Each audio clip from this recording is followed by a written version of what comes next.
আসসালামু আলাইকুম ওয়া রাহমাতুল্লাহি ওয়া বারাকাতুহু। আশা করি আলহামদুলিল্লাহ সবাই ভালো আছেন। আল্লাহ তাআলা আপনাদের সবাইকে ভালো রাখুন, সুস্থ রাখুন।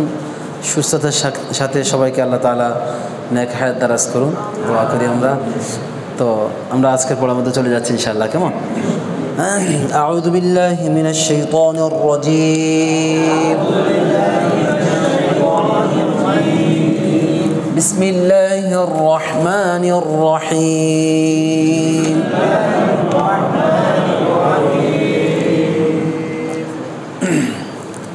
আচ্ছা, তাহলে আমরা তাসদিদ পড়তেছিলাম। কেমন?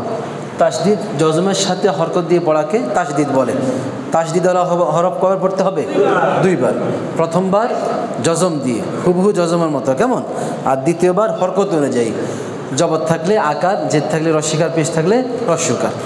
আচ্ছা, এখন তাসদিদের পরে যদি আবার জজম আসে অথবা তাসদিদ আসে, সেক্ষেত্রে আমরা কী করব? তাই ওই একই সিস্টেম, যে তাসদিদের পরে যদি জজম আসে তাহলে দ্বিতীয়বার যেই হরকতটা উচ্চারিত হবে ওই হরকতকে আবার পরবর্তী হরফের সাথে মিলাই পড়তে হবে, কারণ জজম আসতেছে। যেমন দেখেন, আমরা পড়ি জন্মের সময়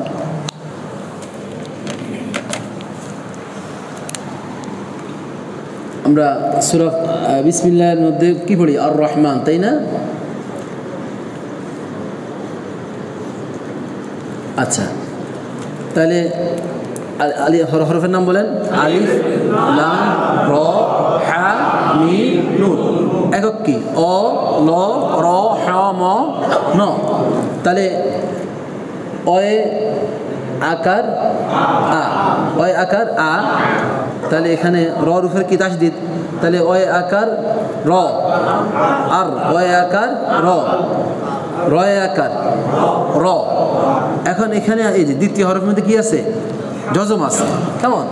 তাহলে সেক্ষেত্রে এখানে ওই দ্বিতীয়বার যেই হরকত আছে হরকতকে আবার পরবর্তী হরফের সাথে মিলে পড়তে হবে। তাহলে যেমন এখানে আমরা যদি এবার লিখি আলিফ, তারপরে কি আছে? আচ্ছা, লামটা পড়তে হবে না, যেহেতু লামের মধ্যে কি নেই? হরকত নেই।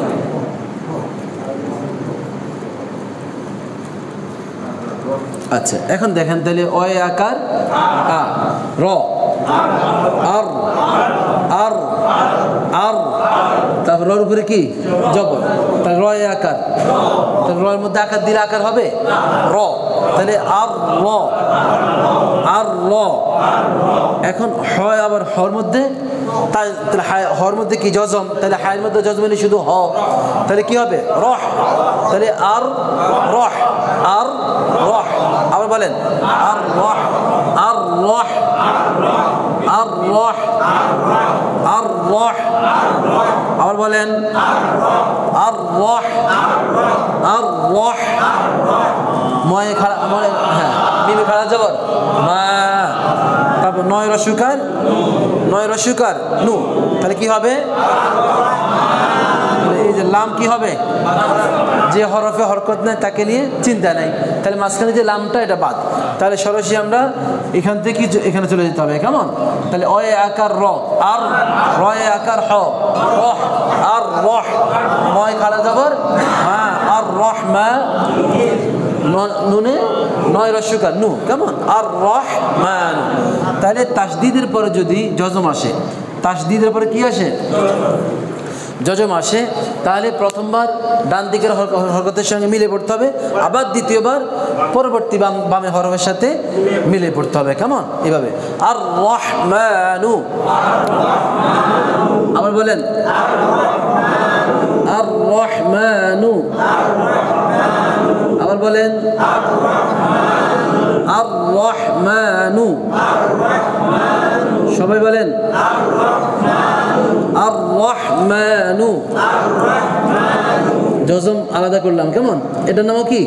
জজম। তাহলে হরফের নাম বলেন আলিফ, তারপরে সবাই বলেন, তারপরে কি? শিন। কেমন? শিন কয়বার? কি জন্য? জজম আছে। তারপরে মিম, তারপরে সিন। এখন দেখেন, তাহলে এখন লামের মধ্যে কিছু আছে? নাই। তাহলে অয়ে আকার শ, সবাই ওই আকার শ আশ আশ তারপরে শিনে কি জবর তাহলে শয়ে আকার ম এই তাহলে দ্বিতীয় যখন বামে হরফে আবার জজম আসছে তাহলে হরফের একক শয়ে আকার ম কি হবে শাম তাহলে আশাম আশাম আশাম ছয় রসুকার সু সু আশাম সু আবার বলেন আশাম সু আশাম সু আবার বলেন আশ-শামসু আবার বলেন আশ-শামসু আবার আশ-শামসু আশ-শামসু আচ্ছা এখন দেখেন এখানে আছে আচ্ছা আমরা এখানে যেহেতু আপনার এখনো ইয়া পড়াই না আমরা ইবাদি হ্যাঁ আচ্ছা এখন দেখেন এখানে হরফের নাম বলেন আলিফ তারপরে লাম তারপরে শিন কয়বার শিন কয়বার আবার বলেন দুইবার তাহলে যে হরফের মধ্যে তাসদিদ আছে ওই হরফে কয়বার ওই হরফটা দুইবার তারপর কি আছে প তারপরে ইয়া কেমন আচ্ছা ইয়া তারপরে ত নুন আচ্ছা এখন অয় আকার শ লাম পড়তে হবে যেহেতু কি নাই হরকত নাই যে হরফে হরকত নাই তাকে নিয়ে চিন্তা নাই তাহলে এটা বাদ দিয়ে সরাসরি হরফের মধ্যে চলে আসবে তাহলে অয় আকার শ আবার বলেন অয় আকার শ শয় আকার ই সেই সেই আশাই আশাই আবার বলেন আশাই তো খাড়া দেবর তো খাড়া দেবর তাহলে তোর মধ্যে কি আকার নাই কেমন আকার হইল তা হবে না ত হবে আশাই তো আশাই তো নয় রসুকার আশাই তনু আবার বলেন আচ্ছা ময় রসিকার নয় আকার এখন নয় এই যে ন আকার তারপরে স কারণ এখানে প্রথমবার কি দিয়ে জজম দিয়ে প্রথমে কি দিয়ে পড়তে হবে জজম দিয়ে তারপর দ্বিতীয়বার আবার হরকত দিয়ে তাহলে ময় রসিকার মি নয় আকার স মিনাশ মিনাশ শয় আকার ই শাই মিনাশ শাই ত খাড়া দেবর মিনাশ শাই ত নয় রসিকার একসাথে মিনাশ শাইতানি মিনাশ শাইতানি আবার বলেন মিনাশ শাইতানি আর রহমানু আর রহমানু ওই আকার র রয় আকার হ আর রহ মিম খাড়া যাবার নয় রসুকার একসাথে আর রহমানু আবার বলেন আশ শাম সু ওই আকার শ আবার ওই আকার শ শয় আকার ম আশাম ছয় রসুকার একসাথে আশামসু আবার বলেন আশামসু নয় রসিকার নয় আকার শ নয় আকার শ মিনাশ শয় আকার ই শাই ত খাড়া দেব মিনাশ শাই ত নয় রসিকার একসাথে মিনাশ শাইতানি মিনাশ শাইতানি মোটামুটি পারতেছেন? আরও চালু হয়ে যাবে ইনশাআল্লাহ। কেমন? বারবার প্র্যাকটিস করলে তখন আপনাদের যে এখন যে আমরা বানান করতেছি এই বানানটা আর লাগবে না, এক সময় কি অটোমেটিক চলে আসবে দেখবেন। কেমন? এখন আপনার রর উপরে আকার জবর হইলে এখন দেখবেন আপনার আর এমনিতে র বের হয়ে যাবে। জি না, এটা তো একক আমরা শিখেছি, তো একক না পড়লে তো আপনি তো পরবর্তী আবার আটকে যাবেন। কেমন? এটা আস্তে আস্তে শিখতে হবে, মানে এটা আস্তে আস্তে সরে ফেলবো, সমস্যা নেই। আস্তে আস্তে যখন নাকি আমরা মেইন পড়াতে চলে যাব তখন এটা চলে যাবে।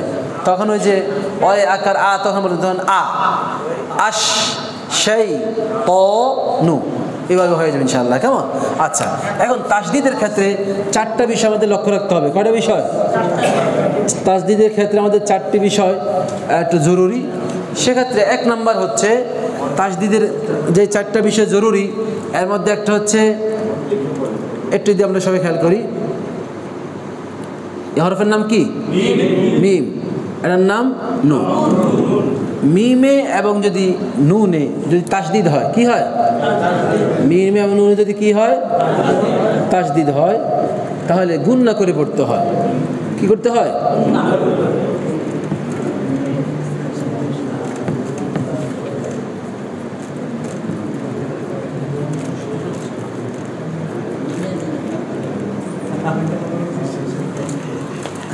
জি না, নিয়ম আরো অনেক আছে। আচ্ছা, এখন দেখেন মিম এবং নুন এগুলো হচ্ছে আপনার মানে এই ইয়ের সাথে সংশ্লিষ্ট। কেমন? দেখেন তাসদিদ, তাহলে নুনের উপর যদি তাসদিদ আসে অথবা মিমের মধ্যে যদি তাসদিদ আসে তাহলে গুণনা করে পড়তে হবে। এখন গুণনাটা কি? গুণনা হলো আমাদের যে নাকের বাঁশি আছে, দেখেন না অনেকে নাকের বাঁশি দিয়ে কথা বলে, কেমন আছেন, ভালো আছেন নি ভাই? হ্যাঁ আচ্ছা, তাহলে এই যে নাকের মধ্যে যে এমনি কথা বলা বা নাকের যে বাঁশি আছে এই বাঁশির মধ্যে নিয়ে পড়াটাকে ধরে রাখা, এটার নাম হচ্ছে গুণনা। কেমন? তাহলে কিভাবে? যেমন আমরা যদি এখানে দেখাই, এখন দেখেন এখানে কি আছে? ময় আকার ন, তারপর নুন আকার, নয় আকার। এখন এই জিনিসটা যখন নাকি তাসদিদ দিয়ে আমরা কি বলেছিলাম এইভাবে, তাই না? এটা মেন রূপ। কি বলছিলাম? কোরআন শরীফে এইভাবে আসবে, এইভাবে আসবে না, এইভাবে আসবে। এটা আমরা পড়ার ক্ষেত্রে আমরা পড়ার সুবিধার্থে দেখাইছি যে প্রথমবার জজম দিয়ে, তাহলে ময় আকার ন মান, নয় আকার না মান না। এখন দেখেন এই যে নুনের মধ্যে কি আসছে? তাসদিদ আসছে, তাহলে কোরআন শরীফের মধ্যে কিন্তু এইভাবে আসবে। কেমন? এইভাবে আসবে না, তাসদিদ দিয়ে এভাবে আসবে। যখনই আমরা দেখবো যে যেখানেই নুনের মধ্যে তাসদিদ আছে, কিসের মধ্যে? নুনের উপরে তাসদিদ আছে, কিসের উপরে? অথবা মিমের উপরে তাসদিদ আছে, তাহলে ওই নুনটাকে অথবা ওই মিমটাকে ধরে রেখে পড়তে হবে নাকের ভিতরে নিয়ে। যেমন ময় আকার ন, সবাই বলেন ময় আকার, তাহলে কি হবে? এমনি এমনি হওয়ার কথা ছিল মান না, তাই না? এখন এই জিনিসটাকে আমরা নুনটাকে একটু নাকের মধ্যে নিয়ে ধরে রাখবো, মান না, ভেরিয়েশন, মান না, এটা ভাইব্রেশন করে না, এই নাকের মধ্যে নিয়ে এই যে ভাইব্রেট করা বা এটা যে একটু কম্পন সৃষ্টি করা নাকের ভিতরে নিয়ে, এবং আপনার এই পরিমাণটা হচ্ছে ঠিক 1 আলিফের মতো।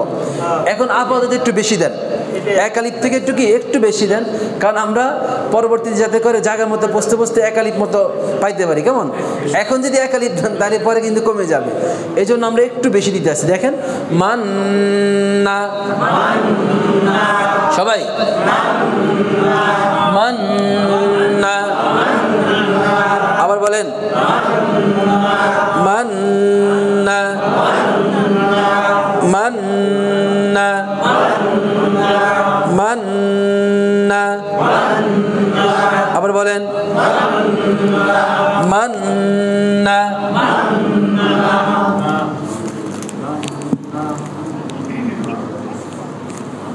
আচ্ছা দেখেন এখন অয় আকার ম, অয় আকার ম, আম, ময় আকার, তাহলে কি হবে? আম মা, আম মা। এখন আমরা এটা কি লিখবো কিভাবে? আচ্ছা মিম এভাবে লেখা যায়, এভাবে লেখা যায়। কেমন? এই সবাই তো এখন হরফ চিনে নেই, তাহলে অয় আকার ম, আম, ময় আকার। তাহলে এখন দেখেন এখানে মিমের উপরে কি আসছে? মিমের মধ্যে তাসদিদ পাইছেন? মিমের মধ্যে তাসদিদ আসছে? হ্যাঁ, আম্মা আম্মা। আসসালামু আলাইকুম। জি ভাইয়া, আমি তো যে কোরআন শিক্ষা ক্লাসে আছি এখানে। জি জি, হ্যালো। হ্যাঁ, ওনার নাম্বারে কল দেন, ওই ইয়েতে মোবাইল ঠিক করছে। জি ভাইয়া, জি, আসসালামু আলাইকুম। আচ্ছা, তাহলে দেখেন এখানে আমরা আইনের মধ্যে, আচ্ছা মিমের উপরে কি আছে? তাসদিদ আসছে। কেমন? মিমের মধ্যে কি আসছে? তাসদিদ। তাহলে যখন এরকম মিমের মধ্যে আমরা কি দেখব? তাসদিদ দেখব। সেক্ষেত্রে আমরা কি করতে হবে? গুণনা করতে হবে। নুনে অথবা মিমে তাসদিদ হইলে বলেন নুনে অথবা মিমে, নুনে অথবা মিমে তাসদিদ হইলে গুণনা করিয়া পড়িতে হয়। মাস্ট বি, এটাকে ওয়াজিব গুণনা বলে। কি বলে? মানে এটাকে আপনাকে ওয়াজিব গুণনা করতেই হবে। কেমন? হ্যাঁ, আচ্ছা, তাহলে এটাকে কি গুণনা বলে? ওয়াজিব গুণনা বলে। যেমন দেখেন অয়ে আকার ম, সবাই অয়ে আকার ম, ময়ে আকার, তাহলে কি হবে? এখন এটা কি আমরা কিভাবে লিখবো? অয়ে আকার ম, তাহলে ময়ে আকার মা, তাহলে আম্মা আম্মা। আবার বলেন আম্মা, সবাই বলেন আম্মা। আবার বলেন অয়ে আকার ন, অয়ে আকার ন, নয় আকার কি হবে? আন্না। এই যে, তাহলে নুনের মধ্যে কি আসছে? তাসদিদ আসছে, আন্না। আবার বলেন আন্না। আবার বলেন, সবাই বলেন আন্না। আচ্ছা, অয়ের অস্বীকার, হ্যাঁ অয়ে আমরা কি বলছি? যে আলিফের মধ্যে জের হলে ইর উচ্চারণ হবে। কেমন? কিছু জিনিস আছে ওইটা আমরা এটা বানানোর ক্ষেত্রে আসবে না, এগুলো উচ্চারণের ক্ষেত্রে শিখে নিতে হবে। কেমন? তাহলে আলিফের নিচে জের হলে কি হবে? ই। আবার বলেন ই। আলিফের নিচে জের হলে ই, তাহলে ই ন, ইন, নয় আকার, তাহলে কি হবে? ইন্না। কয়ের অস্বীকার ম, কুম। এখন এটা কি আমরা এইভাবে আসবে, এই যে, তাহলে এখন এই যে নুনের মধ্যে কি আছে? তাসদিদ পাইছেন? হ্যাঁ, তাহলে হ্যাঁ অয়ের অস্বীকার ন, ইন, নয় আকার, ইন্না। কয়ের অস্বীকার ম, কুম। কয়ের অস্বীকার কু, ম, কুম, ইন্নাকুম। আবার বলেন ইন্নাকুম, ইন্নাকুম। আবার বলেন ইন্নাকুম। লানাকুনান্না মিনাল খাসিরিন। আমরা যে রব্বানা যালামনা আনফুসানা ওয়া ইল্লাম তাগফির লানা ওয়া তারহামনা লানাকুনান্না, এই যে লানাকু, দেখেন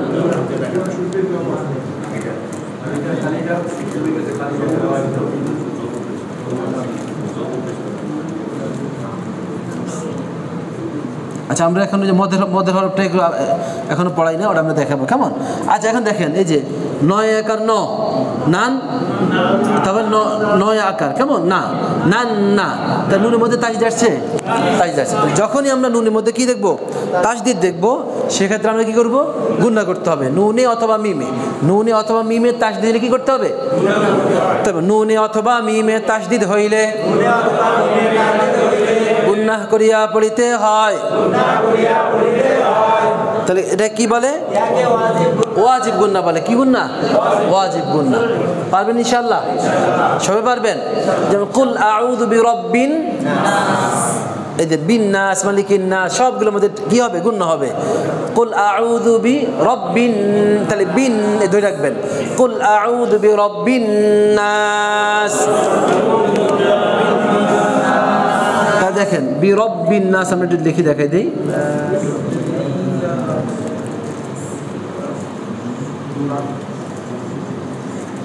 আচ্ছা বয় রসিকার রয় আকার ব বিরব বিরব বয় রসিকার ন বিরব বিন নয় আকার তাহলে এখানে আকার টান হবে কেমন সিনজেসি না আসি তাহলে এখন দেখেন এখানে এই জিনিসটা তো আমরা দেখাইছি পড়ার সুবিধার্থে কিন্তু কোন সময়তে কি হবে এইভাবে আসবে তাহলে নুনের মধ্যে কি আছে তাসদিদ আছে তাহলে বিরব্বিন নাস বিরব্বিন নাস আবার বলেন বিরব্বিন নাস আন্না ইন্না আম্মা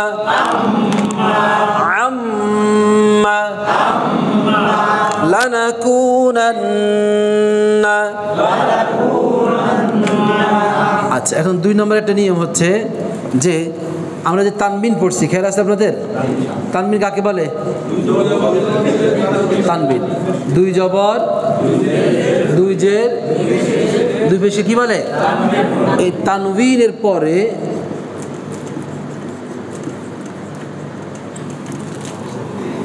যদি তাসদিদ হয় কি হয়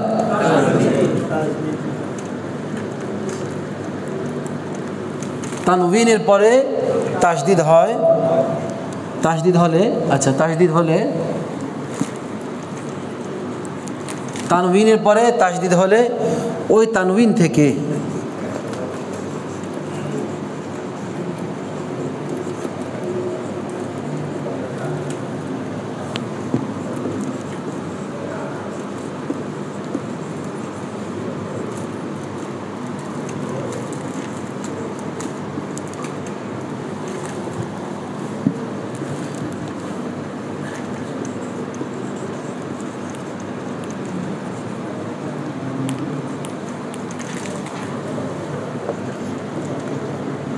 আচ্ছা তাসদিদের মধ্যে আমরা বলছিলাম যে 4টা জিনিস খুব গুরুত্বপূর্ণ এর মধ্যে প্রথমটা হচ্ছে নুনে অথবা মিমে তাসদিদ হলে গুণনা করে পড়তে হবে 2 নম্বর দেখেন তানবিন 2 জবর 2 পেশ এরপরে যদি তাসদিদ হয় তাহলে তানবিনের পরে কি আসছে তাসদিদ তাহলে তাসদিদ আসলে ওই তানবিন থেকে কেবল হরকতটা নিয়ে পড়তে হয় উদাহরণ দিলে আপনারা বুঝবেন যেমন দেখেন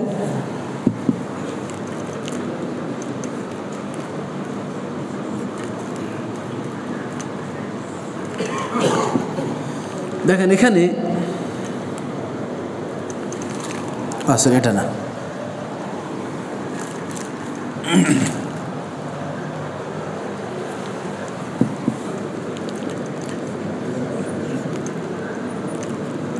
দেখা যায়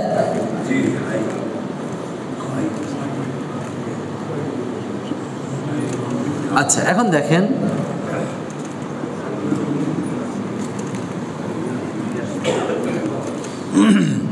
এই যে তানবিন না 2 জবর 2 পেশে কি বলে তানবিন তাহলে তানবিনের পরে দেখেন এখানে কি আসছে তাসদিদ আসছে আমরা কি বলেছিলাম তানবিনের পরে তাসদিদ হলে তাহলে এখানে তানবিনের পরে কি আসছে তাসদিদ আসছে কেমন তানবিনের পরে যদি তাসদিদ আসে তাহলে ওই তানবিন থেকে কেবল হরকতটি তাহলে ওই তানবিন মানে এই যে 2 জবর 2 পেশ আছে এই তানবিন থেকে শুধু হরকত এখানে হরকত কি আছে জবর তাহলে ডবল হওয়ার কারণে কি হয়েছে তানবিন হয়েছে কিন্তু মূলত হরকত কি জবর তাহলে এই জবরটাকে নিয়ে পড়তে হবে কেমন দেখেন এখানে এখন আমরা কিভাবে পড়বো তাহলে এখানে যখন আমরা পড়বো তাহলে হয় আকার হয় এখন দেখেন তাহলে এখানে যে রর উপরে জবর এখানে 2 জবর বাদ দিয়ে কয় জবর হবে 1 জবর তাহলে শুধু হরকতটি নিয়ে মানে 1 জবর নিয়ে পড়তে হবে অথবা 2 জবর থাকলে 2 জের থাকলে 1 জের নিয়ে পড়তে হবে 2 পেশ থাকলে 1 পেশ নিয়ে পড়তে হবে শুধু হরকতটার দিনে যদি তাসদিদ আসে পরে এখন দেখেন তাহলে এখানে এই 2 জবরের পরে কি আসছে তাসদিদের হরফ আসছে তাহলে এখানে 1 জবর বাদ কয় জবর বাদ 1 জবর বাদ তাহলে এখন আসেন কি আছে এখানে 1 জবর আছে তাহলে ওই যে রয় আকার রয় তাহলে হয় রয় তাহলে এখানে যে ওই যে দুই জবর কারণে একটা ন উচ্চারণ হতো, তাহলে খয়রন ইয়ারাহু এভাবে হবে না। কারণ আমরা বলছিলাম কি প্রত্যেকটা তানবিনের শেষে কি হয়? নয় হয়। প্রত্যেকটা তানবিন উচ্চারণ শেষে কি হইতো? ন উচ্চারণ হতো। তাহলে হওয়ার কথা ছিল খয়রন ইয়ারাহু, খয়রন। বুঝেন আপনারা? দেখেন এ হলো, আচ্ছা তাহলে ক্ষয় আকার যদি আকার হবে না, ক্ষয় ইয়ার মধ্যে কি রসে ক্ষয়। আর এখানে আমরা যদি একবার পড়লে কি পড়তাম? তাহলে র দুই জবর যেহেতু রন, তাই না? তাহলে খয়রন কি পড়তাম আমরা? খয়রন, তাই না? খয়রন। এখন দেখেন এখানে তারপরে ইয়ার মধ্যে কি আছে? তাসদিদ আসছে। কেমন? এর মধ্যে কি আসছে? তাসদিদ। এখন আমরা বলেছিলাম যদি তানবিনের পরে যদি তাসদিদ আসে, এই যে তানবিন দুই জবর দুইয়ের পরে যদি তাসদিদ হলে তানবিন থেকে কেবল হরকতটি নিয়ে পড়তে হবে। কি নিয়ে পড়তে হবে? অর্থাৎ দুই জবর থাকলে এক জবর পড়ে যাবে, এক জবর থাকবে। কেমন? ওই এক জবর দিয়ে পরবর্তী শব্দটাকে ধরতে হবে। তাহলে এখানে যেই রন হওয়ার কথা ছিল যে খয়রন, খয়রন, তারপর ইয়ারাহু, এইভাবে না হয় কি হবে দেখেন। তাহলে ক্ষয় আকার রসই ক্ষয়, তারপরে রয়ে, এই যে রয়ে জবর রয়ে আকার ই, খয়রন। তাহলে খয়রন না হয় খয়রই, কি হবে? খয়রই। ইয়ার উপর জবাব দিলে ইয়া, রয় আকার র, হার উপরে উল্টা বেশ হু, তাহলে খয়রই ইয়ারাহু, খয়রই উচ্চে কি হবে? খয়রই ইয়ারাহু। এক্ষেত্রে আবার গুণ না হয়। কেমন? গুণনার সিস্টেম আমরা দেখাবো যে মোট 8টা হরফ ছাড়া বাকি সব হরফের মধ্যে গুণ না হবে। কয়টা হরফ? এটা আমরা সামনে ক্লাসে দেখাবো যে গুণনার যে সিস্টেম, দুইটার নিয়ম জানলে গুণনার পুরা সিস্টেম আপনারা হয়ে যাবে, শিখে ফেলবেন। একটা আমরা তো শিখে ফেলছি যে নুনে অথবা মিমে তাকে দিতে হলে কী করতে হবে? গুণনা করে পড়তে হবে। আর 2 নম্বর সিস্টেম হচ্ছে এই নুনে সাকিন মানে জজমালা নুন, আরটা হচ্ছে দুই জবর দুইয়ের দুই পেশ, এই মানে এই তানবিন, এই দুইটা জিনিস আসলে গুণ না হয়। তবে দেখতে হবে সামনের হরফটা কি। সামনের হরফটা যদি 8 হরফ থেকে খালি থাকে মানে তাহলে এটা গুণ না হবে, আর 8 হরফে কোনো হরফ আসলে গুণ হবে না। এটা ইনশাআল্লাহ আমরা নেক্সট ক্লাসে আমরা দেখাবো। কেমন? আচ্ছা, এখন এই ক্ষেত্রে আমরা যেটা এখন আমাদের যেটা পড়া যে তানবিনের পরে যদি তাসদিদ আসে, তানবিনের পরে যদি কি আসে? তাসদিদ আসে, তাহলে ওই তানবিন থেকে কেবল হরকতটা নিয়ে পড়তে হবে। তাহলে এখানে যে দুই জবর, এখানে দুই জবর পড়তে হবে না, শুধু কয় জবর হবে? এক জবর। তাহলে খয় রই, খয়, তাহলে রন ইয়ারাহু এভাবে হবে না, খয় রন, কি হবে? খয় রই, খয়, খয় রই ইয়ারাহু। আবার বলেন খয়রন ইয়ারাহু। আবার বলেন। এখন দেখেন যদি মিম আসে, যেমন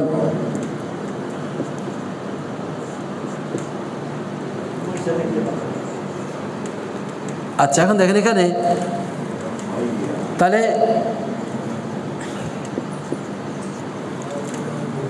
ক্ষয় আকার ই ক্ষয়। এখন তানবিনের পরে কি আসছে? এই আলিফ নিয়ে চিন্তা নাই, কারণ আলিফ মধ্যে হরকত নেই, আলিফ বাদ। তাহলে এখানে আমাদের দেখতে হবে সামনে হরফ। কেমন? এখন তাহলে এখানে দুই জবর আছে, তানবিন আছে, তানবিনের পরে কি আছে? তাসদিদ আসছে। তার মানে আমাকে এই হরফকে এই হরফ দিয়ে ধরতে হবে। যখনই বামে হরফে তাসদিদ থাকবে আমাকে ডানে হরফে যাই ওটাকে ধরতে হবে। কেমন? তখন আমাকে আর কি ডানে হরফ আমাকে ছেড়ে দিতে একা একা পড়া যাবে না। যখন আমি দেখবো যে বামে হরফে তাসদিদ আছে তখন ডানে হরফ দিয়ে বামে হরফটাকে মিলাই পড়তে হবে। কয়বার? 2 বার। তাহলে এখানে আমি প্রথমবার পড়বো কিভাবে? এক জবর দিয়ে। এখানে আছে 2 জবর, কয় জবর দিয়ে পড়তে হবে? তাহলে রয় আকার ম, রম, খয় রম, ময় রসিকার ন, মিন, খয় রম মিন, হয় রসিকার হু। এখন এক্ষেত্রে এই যেখানে মিমের মধ্যে কি আছে? তাসদিদ। তাহলে আমরা কি পড়ছিলাম? গুণ হবে। যেখানে নুন এবং মিমের তাসদিদ হবে সেখানে কি হবে? গুণ হবে। তাহলে খয় রম মিন হু, খয়রম মিনহু। আবার বলেন খয়রম মিনহু, খয়রম মিনহু। বুঝে আসছে? মানে দুই জবর থাকলে পরে যদি তাসদিদ থাকে তাহলে এক জবর দিয়ে পড়তে হবে, দুই জেদ থাকলে যদি তাসদিদ থাকে এক জেদ দিয়ে পড়তে হবে, দুই পেশের পরে যদি তাসদিদ থাকে তাহলে এক পেশ দিয়ে পড়তে হবে। কেমন? এক পেশ পড়ে যাবে। তাহলে সেক্ষেত্রে যে নর উচ্চারণ হওয়ার কথা ছিল ওই নর উচ্চারণটা হবে না, লেখা তানবিনে থাকবে। এটা হচ্ছে মানে পড়ার কৌশল হিসাবে। কেমন? যাতে আপনার হ্যাঁ আর জি হ্যাঁ খয়রন, হ্যাঁ খয়রম, খয়রম, এই যে রম, আবার মিনহু এরকম না, খয়রম এই আমরা গুণা করলাম মিনহু, তারপরে কেমন এখানে আবার নুনের মধ্যে কি হবে না, গুণা হবে না। আচ্ছা একটু কি কঠিন লাগতেছে? কঠিন না, এটা হচ্ছে একটু হ্যাঁ একটু এক্সারসাইজ করতে হবে। বারবার আমরা যদি অনুসরণ করি, বারবার পড়ি, সহজ হয়ে যাবে। কেমন? কোনো কঠিন না। শোনেন হ্যাঁ মানে তাসদিদের পর দুই জবর দুই যে দুই পেশের পরে যদি তাসদিদ আসে তাহলে সেটা এক জবর হয়ে যাবে, এক জের হয়ে যাবে, এক পেশ হয়ে যাবে। এটা আরও সহজ। কেমন? এটা খেয়াল রাখবেন। দুই জবর থাকলে, দুই জের থাকলে, দুই পেশ থাকলে এক জবর পড়ে যাবে, এক জের পড়ে যাবে, এক পেশ পড়ে যাবে। শুধু আমরা এক জবর এক জের এক পেশ দিয়ে পরবর্তী হরফের সাথে মিলাই পড়বো। বুঝে আসছে? আচ্ছা 3 নম্বর আর 4 নম্বর ইনশাআল্লাহ আমরা আগামীকালকে পড়বো। যেহেতু এই আমরা দেখি চেষ্টা করতেছি যদি এই সপ্তাহে শেষ করা যায়, মানে আগামী সপ্তাহে, তাহলে আমরা শেষ করবো। এখন তো যদি আমাদের ক্লাস শেষ না হয় তাহলে আমরা আগামী মাসে ইনশাআল্লাহ শুরু সপ্তাহের দিকে শেষ করে দেবো। কেমন? এবং আমরা আসলে মানে আমিও জানি না কি জন্য। আচ্ছা না আমরা চলমান প্রক্রিয়া থাকবে। জি না না পারবে পারবে ইনশাআল্লাহ। আমরা বলছিলাম যে ইনশাআল্লাহ থাকতে হবে, থাকতে হলে ইনশাআল্লাহ